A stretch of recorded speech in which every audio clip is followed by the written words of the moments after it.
Dilip sir और मैं पुनः क्लास 10th के सर्कल चैप्टर के महत्वपूर्ण क्वेश्चन को आगे पुनः लेके आया हूँ। कल हम के वीडियो में हमने प्रश्न संख्या 12 तक देखा था, मल्टीपल चॉइस क्वेश्चन। आइए देखें कि आगे इसके आगे के प्रश्नों को। यदि आपने मेरे चैनल को सब्सक्राइब नहीं किया है तो मेरे चैनल को सब्सक्राइब कर लें। आइए देखें, पहला प्रश्न है, वृत्त की छेदक रेखा उसे कितने बिंदुओं पर प्रतिच्छेद करती है। तो वृत्त की छेदक रेखा को वृत्त को दो रेखाओं पर प्रतिच्छेद करती है। Option number A is a right answer. जैसे कि वृत्त की छेदक रेखा कहते किसको हैं, तो ये है हमारा वृत्त है और यहाँ से किसी बाह्य बिंदु से वृत्त को दो बिंदुओं पर काटते हुए कोई रेखा खींचे तो ये हम इसको ए ओ बी यदि नाम दे देते हैं, तो ये जो ए बी है इसको हम छेदक रेखा कहेंगे। क्या कहेंगे? छेदक रेखा। अगला 14 नंबर प्रश्न है, एक वृत्त की कितनी स्पर्श रेखाएं हो सकती है। तो एक वृत्त की कितनी स्पर्श रेखाएं हो सकती है, तो एक वृत्त की इन्फिनाइट स्पर्श रेखाएं हो सकती है। तो 14 का सही ऑप्शन नंबर ए है। अगला प्रश्न है, दिए गए आकृति में एंगल पी ओ क्यू, देखिए यहाँ फोटो में दिख रहा है फिगर में कि पी ओ क्यू 130 डिग्री है, ये 130 डिग्री है। तो आपसे पी टी क्यू पूछ रहा है, पी टी क्यू यानी ये एंगल। ऐसे प्रश्नों को कल के वीडियो में हमने देखा था कि यहाँ पे 90 डिग्री बनेगा, यहाँ भी 90 डिग्री बनेगा। तो आपका बच गया हमारा एंगल ओ, यानी कि angle P O Q plus angle P T Q, ये दोनों जोड़ के हमारा तो 180 डिग्री ही आएगा।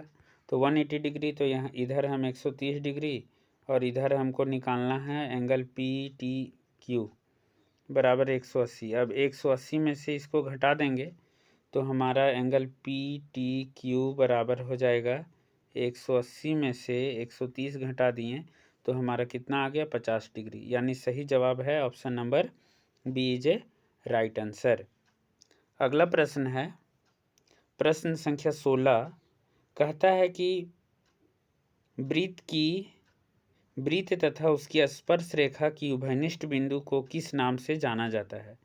तो एक वृत्त है, वृत्त की स्पर्श रेखा को किस नाम से जाना जाता है, तो ये है स्पर्श रेखा।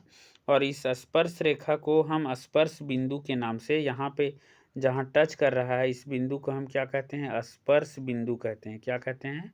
स्पर्श बिंदु। जिस बिंदु पर टच करता है उसे हम क्या कहते हैं? स्पर्श बिंदु। यानी option number A is a right answer.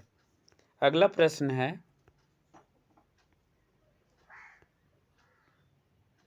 अगला प्रश्न संख्या हमारा 16 हो चुका है। 17, किसी वृत्त की अधिकतम कितनी स्पर्श रेखाएं हो सकती है। एक वृत्त की कितनी स्पर्श रेखाएं हो सकती है? देखिए यहाँ किसी वृत्त की अधिकतम कितनी समांतर स्पर्श रेखाएं हो सकती है बोला है। समानांतर यानी ये एक वृत्त है, ये पैरेलल कितनी स्पर्श रेखाएं हो सकती है, तो केवल दो ही स्पर्श रेखाएं हो सकती है। यानी option number A is a right answer. लेकिन बोलेगा कि एक वृत्त की केवल कितनी स्पर्श रेखाएं हो सकती है, तो ये हो जाएगा अनंत, है ना। तो ऑप्शन ये सही है, क्वेश्चन नंबर 17 का ऑप्शन नंबर ए। अगला है, एक बिंदु P से जो एक वृत्त के केंद्र से 5 cm की दूरी पर है, केंद्र से 5 cm की दूरी पर है। वृत्त की स्पर्श रेखा की लंबाई 4 cm है, ठीक है। तो वृत्त की त्रिज्या बहुत ही आसान है, हमें निकालना है OA। यानी कि OA जब हमको निकालना है तो कर्ण OP के स्क्वायर में से AP के स्क्वायर को हम घटा देंगे और अंडर रूट कर देंगे पाइथागोरस थ्योरम से। तो 5 का स्क्वायर माइनस 4 का स्क्वायर अंडर रूट, तो 25 25 25 और 4 चौके 16, तो 16 में से 25 आया 9, 9 का रूट कितना आ जाएगा? 3। यानी सही जवाब ऑप्शन नंबर बी। क्या होगा? Option number B.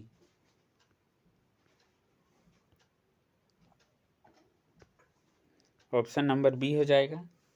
19 नंबर प्रश्न कहता है कि यदि एक बिंदु P से O केंद्र वाले किसी वृत्त पर PA और PB स्पर्श रेखा 80 डिग्री पर झुकी हो, तो देखिए इसको जानने के लिए हमें एक वृत्त फिगर बनाते हैं। देखिए ये एक वृत्त है। अब पी बोला कि एक बिंदु पी से ओ केंद्र है, केंद्र तो ओ है यहाँ पे। अब केंद्र ओ से बाहरी बिंदु है पी। अब पी से ओ पर एक पी ए है और एक पी बी है। तो ये और ये स्पर्श रेखा है, ये परस्पर, यानी कि यहाँ पे जो बन रहा है वो 80 डिग्री का एंगल बन रहा है, एंगल पी पर। तो आपसे क्या पूछ रहा है, तो पी ओ ए यानी पी ओ ए यानी कि ये पूछ रहा है, ये हाफ, ये वाला एंगल हमें क्वेश्चन यहाँ पे लगा दिया है कि पी ओ ए कितना होगा, पी ओ ए, ये एंगल का जिक्र किया गया है। तो देखिए हम तो पहले भी हम बता चुके हैं कि एंगल पी और ओ को जब जोड़ेंगे तो वह 180 डिग्री होगा। यानी कि हम पहले पूरा निकाल लेते हैं ए ओ बी, यानी कि ए ओ बी और ए पी बी, ये दोनों को यदि हम 180 डिग्री ये आएगा तो ए ओ बी यदि हम निकाल लेते हैं, ए ओ बी बराबर हो जाएगा 180 माइनस का ए पी बी। अब इसको इधर ले आएंगे तो 180 में से मेरा घट जाएगा, कितना दे रखा है प्रश्न में, 80 डिग्री। तो जब 80 डिग्री आ जाता है तो 100 डिग्री आ गया। यानी कि ये पूरा एंगल, यानी कि ए ओ बी, ये एंगल मेरा 180 डिग्री आ चुका है पूरा। लेकिन हमें इसका आधा पूछा है तो 180, तो यानी कि ये 100 डिग्री आया था, सॉरी, ये जो एंगल था यहाँ पे ये 80 डिग्री था और ये मेरा आ चुका है 100 डिग्री। तो जब 100 डिग्री है तो हमें ए ओ बी, तो हमें केवल इतना ही पूछा है, इतना। तो हम ये एंगल को निकालने के लिए क्या करेंगे, एंगल ए ओ बी जब निकालना है, ए ओ पी एंगल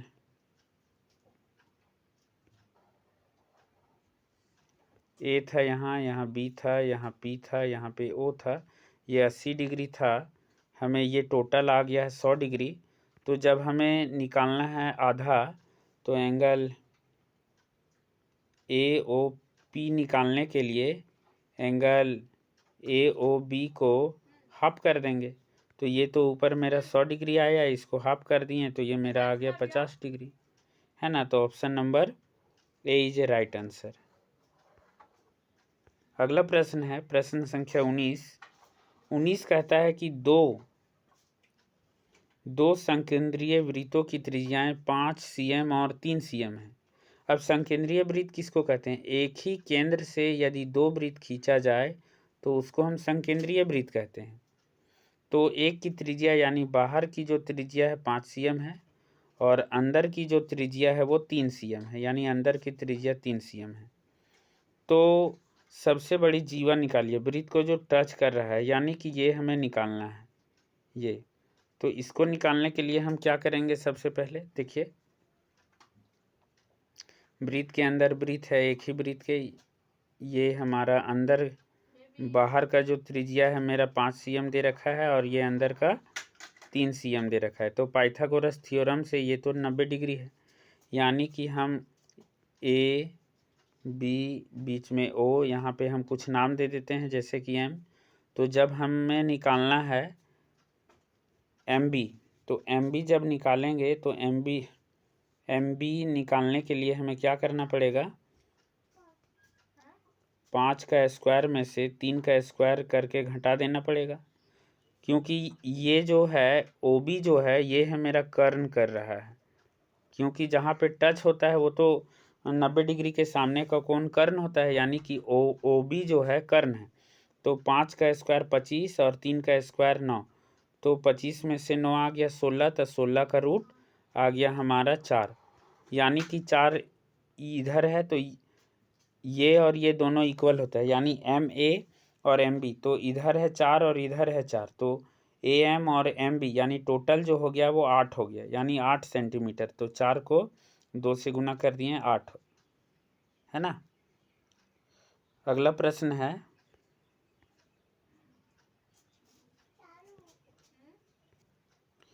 प्रश्न संख्या 21 कह रहा है कि किसी वृत्त पर कितनी स्पर्श रेखाएं खींची जा सकती है।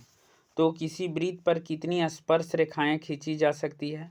तो एक वृत्त की स्पर्श रेखा खींची जा सकती है, बताइए, कमेंट कीजिएगा कितनी स्पर्श रेखाएं एक वृत्त की खींची जा सकती है। एक है, अनेक है, दो है।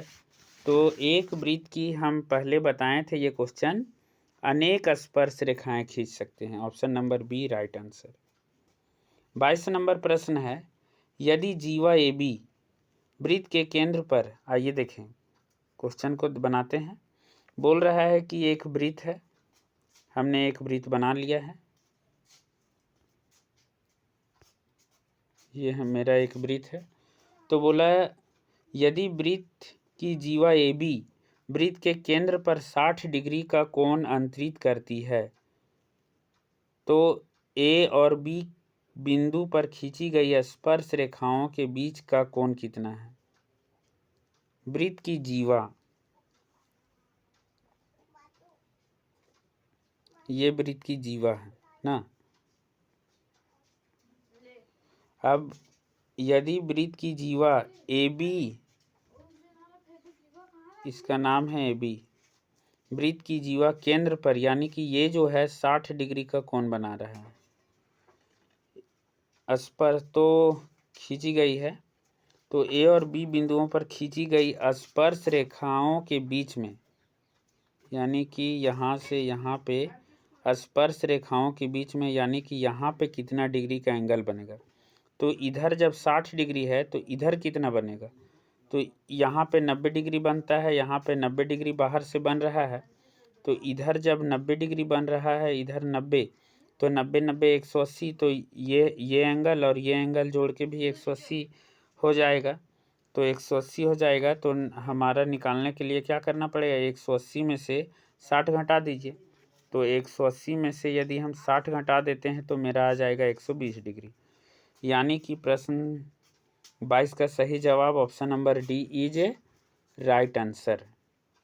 अगला प्रश्न है, किसी वृत्त के व्यास के दोनों सिरों से खींची गई स्पर्श रेखा हमेशा होती है। कैसे होती है?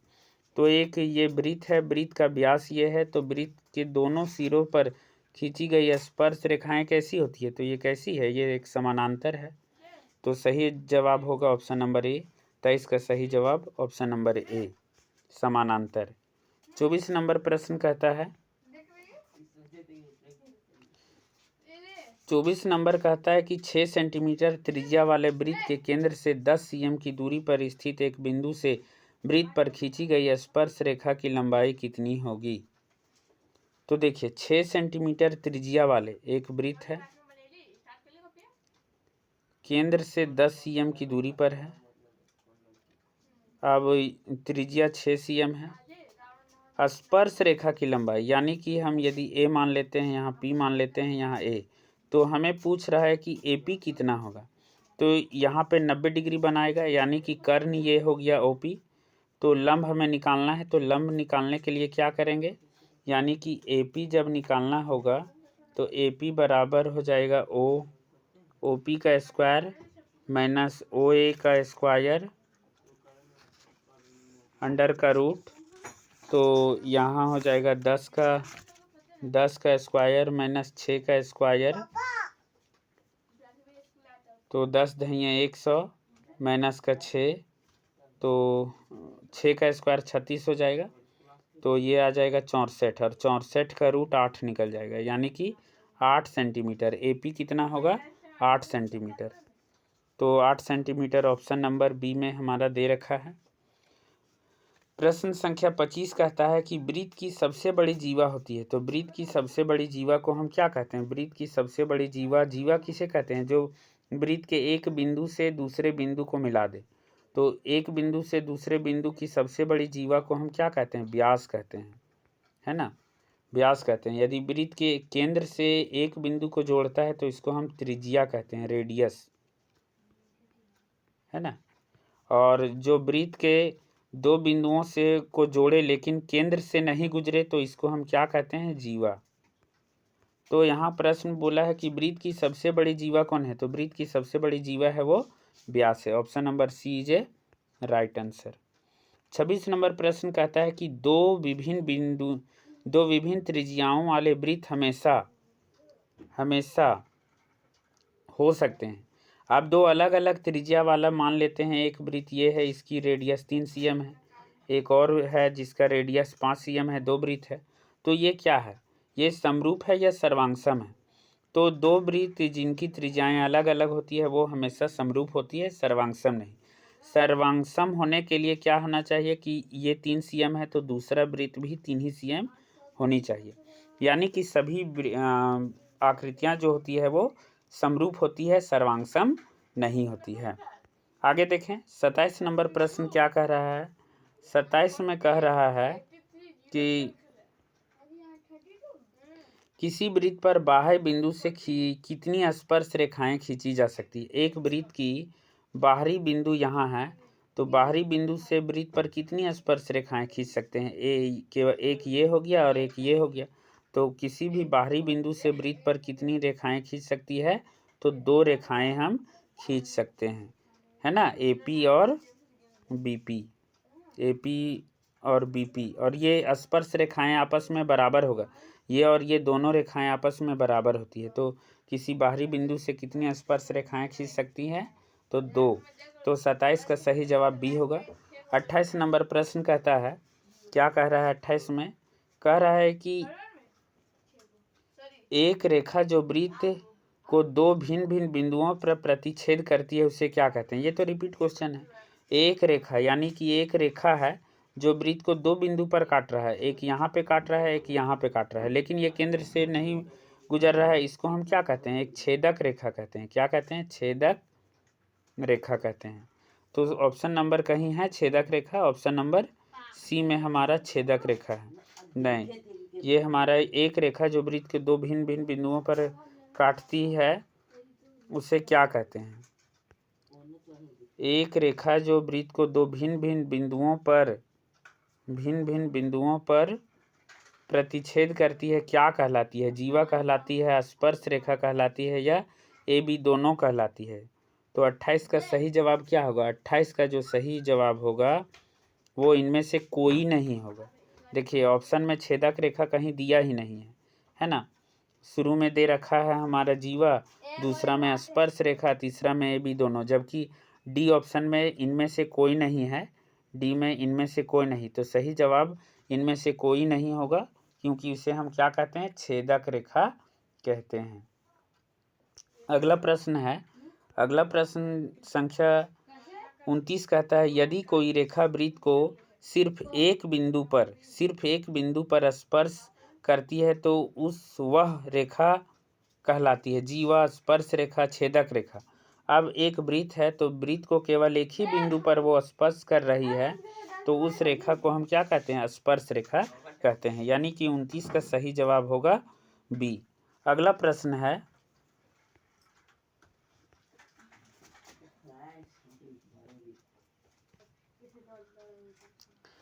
प्रश्न संख्या 30 कहता है कि बाह्य बिंदु से वृत्त पर खींची गई स्पर्श रेखाओं की लंबाई क्या होती है? ये देखिए हमने पहले बताया कि कोई बाहरी बिंदु है P मान लेते हैं, और P से वृत्त की जो स्पर्श रेखा की लंबाई होती है वो क्या होती है? बराबर होती है। A और B यदि हम नाम दे देते हैं तो जितना AB है, यदि ये 3 सेंटीमीटर है तो ये भी 3 cm होगी, यानी कि आपस में बराबर यानी समान होती है। 31 नंबर प्रश्न कहता है कि वृत्त के केंद्र पर बना कोण होता है? वृत्त का केंद्र पर कितना डिग्री का कोण बनता है? तो ये वृत्त का केंद्र है, तो वृत्त के केंद्र पर जो एंगल बनता है वो 360 डिग्री का बनता है। कितना डिग्री का बनता है? 360 डिग्री का, यानी option number C is a right answer. 32 नंबर प्रश्न क्या है? तो 32 में कह रहा है कि अर्धवृत्त का कोण होता है, तो अर्धवृत्त में जो भी कोण बनता है वो 90 डिग्री का बनता है। जैसे कि एक वृत्त है, वृत्त में एक अर्धवृत्त है, और अर्धवृत्त में जो कोण बनता है, देखिए तो यहाँ पे जो एंगल बनता है ये 90 डिग्री का होता है। तो अर्धवृत्त में बना कोण कितना डिग्री का होता है? 90 डिग्री का होता है। 32 का सही जवाब ए है। 33 नंबर प्रश्न कहता है यदि एक वृत्त की परिमाप और क्षेत्रफल संख्यात्मक रूप में बराबर है तो वृत्त की त्रिज्या कितनी होगी। देखिए बोल रहा है कि एक वृत्त की परिमाप, तो वृत्त की परिमाप बराबर होगा वृत्त का क्षेत्रफल, वृत्त का क्षेत्रफल। तो वृत्त की परिमाप का फॉर्मूला होता है 2πr और वृत्त की त्रिज्या क्षेत्रफल होता है πr²। यहाँ से पाई पाई कट गया, इधर 2r है, एक r यहाँ कट गया, एक r कट गया, तो यहाँ 2, यानी r का मात्रक कितना निकल गया 2, तो 2 मात्रक, यानी 33 का सही जवाब ऑप्शन नंबर ए क्या होगा, ऑप्शन नंबर ए। 34 नंबर प्रश्न क्या कहता है, निम्नलिखित में से कौन वृत्त का क्षेत्रफल का सूत्र है। तो वृत्त का क्षेत्रफल का सूत्र क्या होता है πr²। वृत्त का क्षेत्रफल का सूत्र क्या होता है πr², यानी कि ऑप्शन नंबर सी। निम्न में से कौन वृत्त की परिधि, वृत्त की परिधि क्या होती है 2πr, तो 2πr कहाँ दिख रहा है, option number A is right answer. एक वृत्ताकार वलय की बाहरी और भीतरी त्रिज्याओं में से r और r है, तो वलय का क्षेत्रफल, यानी कि एक अंदर भी वृत्त है, एक वलयकार क्षेत्र, वलय का क्षेत्रफल कितना होगा, तो वलय का क्षेत्रफल अंदर यदि r है और बाहर का कैपिटल R है, तो देखिए वृत्त का क्षेत्रफल क्या होता है, बड़ा ये वलय का यानी रिंग का क्षेत्रफल यदि हमें निकालना है तो बाहरी क्षेत्रफल πr² माइनस अंदर का क्षेत्रफल πr²। अब πr दोनों में है तो पाई को कॉमन ले लेंगे, अंदर में क्या बचेगा r² माइनस r², तो कहाँ दिख रहा है ऑप्शन नंबर सी में πr² minus r², option number सी। तो 36 का जो सही जवाब होगा ऑप्शन नंबर सी। 37 में बोल रहा है आर त्रिज्या वाले वृत्त के थीटा कोण वाले त्रिज्या खंड के संगत चाप की लंबाई कितनी होगी, तो कितनी होगी इसका, तो इसका जो सही जवाब हो जाएगा, त्रिज्या खंड का क्षेत्रफल क्या होता है, त्रिज्या खंड का क्षेत्रफल, जैसे ये वृत्त है तो वृत्त का ये जो एरिया है ये मेरा त्रिज्या खंड है, इसको हम क्या कहते हैं त्रिज्या खंड कहते हैं। और त्रिज्या खंड का जो क्षेत्रफल होता है वो होता है θ/360 इंटू πr²। लेकिन यहाँ थीटा के जगह पे, हाँ ठीक है, लेकिन θ/360 कहीं भी ऑप्शन में है नहीं, है कहीं, हाँ है, ऑप्शन नंबर सी में हमें दिखाई दे रहा है, नहीं ऑप्शन नंबर सी में नहीं दिखाई दे रहा है, क्योंकि यहाँ पे देखिए 180 है, यानी सी गलत हो जाएगा।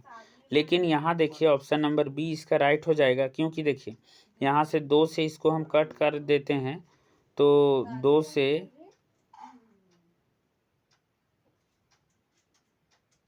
θ/360 इंटू πr²,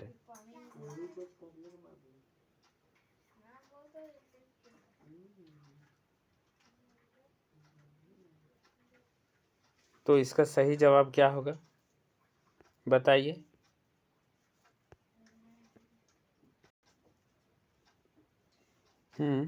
देखिए प्रश्न में बोल रहा है ना कि आर त्रिज्या वाले एक त्रिज्या खंड का क्षेत्रफल के संगत चाप की लंबाई निकालना है।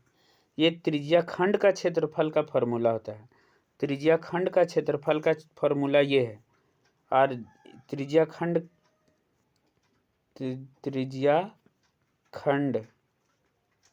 का क्षेत्रफल है, लेकिन हमारा जो पूछ रहा है वो चाप की लंबाई का क्षेत्रफल, और चाप की लंबाई का क्षेत्रफल होता है θ/360 इंटू 2πr।